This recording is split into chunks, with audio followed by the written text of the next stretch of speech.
night here with Laurel Hubbard competing as the first openly transgender in a individual event. And I was wondering, what you felt about that and what you felt that it took place in your sport.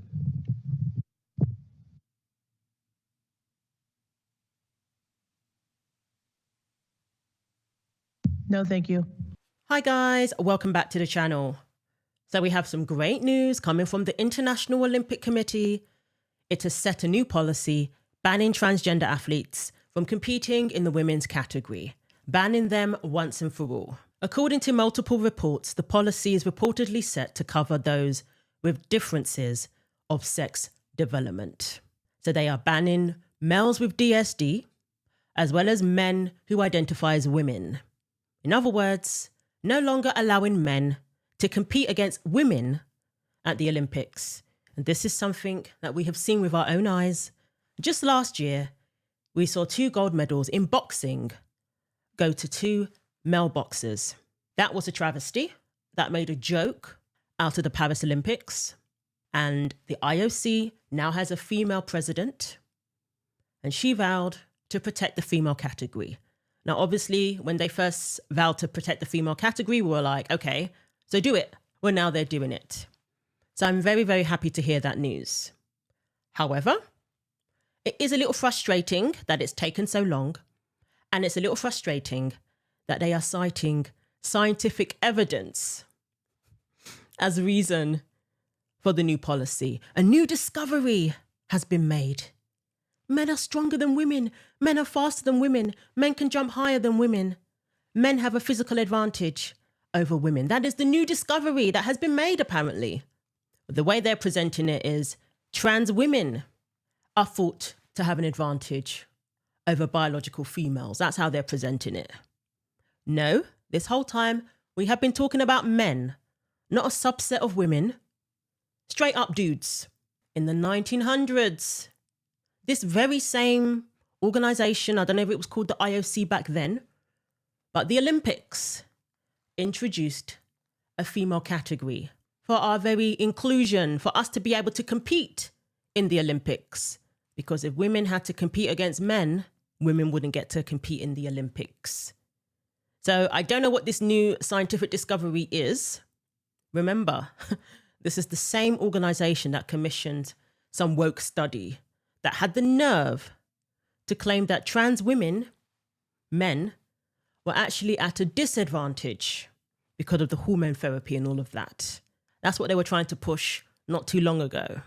Transgender athletes could be at a physical disadvantage compared to their cisgender counterparts, challenging claims that serve to exclude transgender athletes from participation in sport spaces that coincide with their gender identity, a new report suggests. A recent cross-sectional study examined the athletic capabilities and potential differences among trans and cisgender athletes.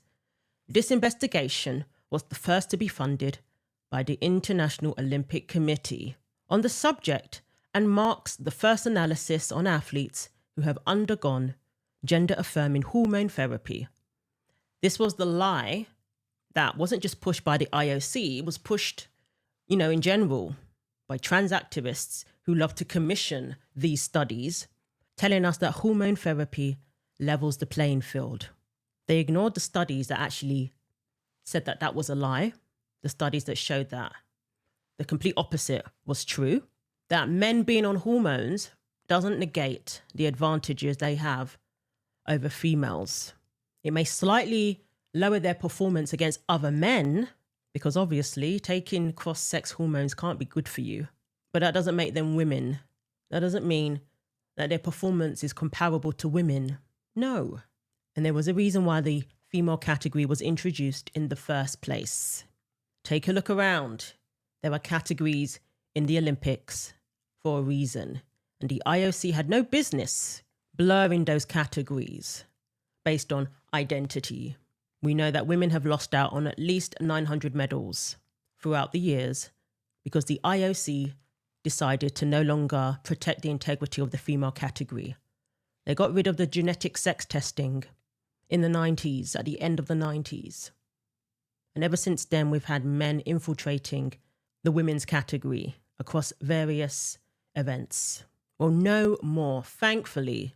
And I'm thinking of all those women who had to compete against men and were labelled. They were called bigots. They were called racists.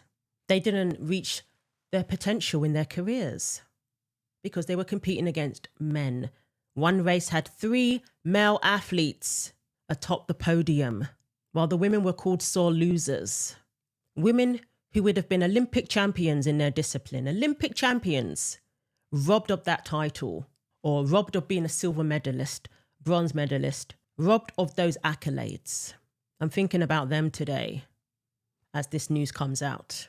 So don't play dumb, IOC, and act like this is some surprising news that men are stronger than women. Everybody knows this, even trans activists. They know it. So the IOC's current policy leaves it up to each individual sports governing body to make policies governing transgender athletes. But as the IOC changed its leadership, the Times of London reported on Monday that its policies are set to change as well. So Kirsty Coventry, upon taking over as the president of the IOC, she said, "We understand that there'll be differences depending on the sport, but it was very clear from the members that we have to protect the female category, first and foremost, to ensure fairness. But we need to do that with a scientific approach and the inclusion of the international federations who have already done a lot of work in this area." So the IOC are due to meet in February, and it's believed that that's when the new policy will be officially announced. Before the Milan Cortina Winter Olympics in Italy, and it comes after a presentation by Dr. Jane Fortin, the IOC's medical and scientific director, last week, according to the Times. And I'm sure they've had a lot of woke doctors and so-called experts citing certain studies in the past, so they could justify allowing this in the first place. But now they're actually hearing from doctors with some credibility. Fulton's presentation reportedly showed that there were physical advantages in males, including those who took treatments to reduce testosterone levels. A source told the paper that the presentation was very scientific and unemotional. An update was given by the IOC's Director of Health, Medicine and Science to the IOC members last week during the IOC Commission meetings. The working group is continuing its discussions on the topic and no decision have been taken yet. Further information will be provided in due course. Athletes with DSD, those who were raised female but born with male traits, are set to be covered under the new policy according to the Times. So the new policy will cover athletes with DSD, males with DSD, who aren't women with high testosterone. People are still pushing that nonsense. We're dealing with males who have conditions that only affect males. And in the past, they have been allowed to compete in boxing, athletics. There are even those who have been allowed to compete in women's soccer. That's come to light recently as well. It's still going on. But thankfully, at least when we watch the Olympics in 2028, we're not going to see a repeat of Paris 2024. We're not going to see a repeat of the 2016 Olympics, with 3 males winning the women's 800 meters. This is very encouraging. We're thinking about the young female athletes who one day hope to go to the Olympics. They don't have to deal with this. The women who are competing now, they don't have to deal with this nonsense. It's so good to hear that. It's so reassuring. Long overdue. That's an understatement. But please do not talk to me about some scientific discovery when we have known the right thing to do this whole time. Male athletes are now banned from competing in women's category at Olympics. Cool. Now strip these dudes of their gold medals and issue an apology to every woman who was cheated and brutally beaten. Elon Musk quote tweeted the Daily Mail, which said, "Olympics set to ban all transgender athletes from female events after finding scientific evidence of advantages to being born male." Elon Musk said, "Mind-blowing discovery." This is what we have been waiting for. The IOC will do the right thing. Ban men from women's sports. There was no scientific review needed if you just used basic reasoning and your eyes. But we got there. Kudos to the IOC. And this whole time we've been told that they allowed this in the first place because of inclusion. No, thank you. When the fact is it was women who are being excluded right now. It's women being excluded from the podium, women being excluded from making certain events because extra space was taken up by a male athlete, women being excluded from receiving gold medals or having their name to certain records. So I cannot stress enough how wonderful this news is. Thank you to the IOC, this new president, Kirsty. She's doing a great job, clearly. And I hope this continues. Other sporting bodies need to catch on real quick.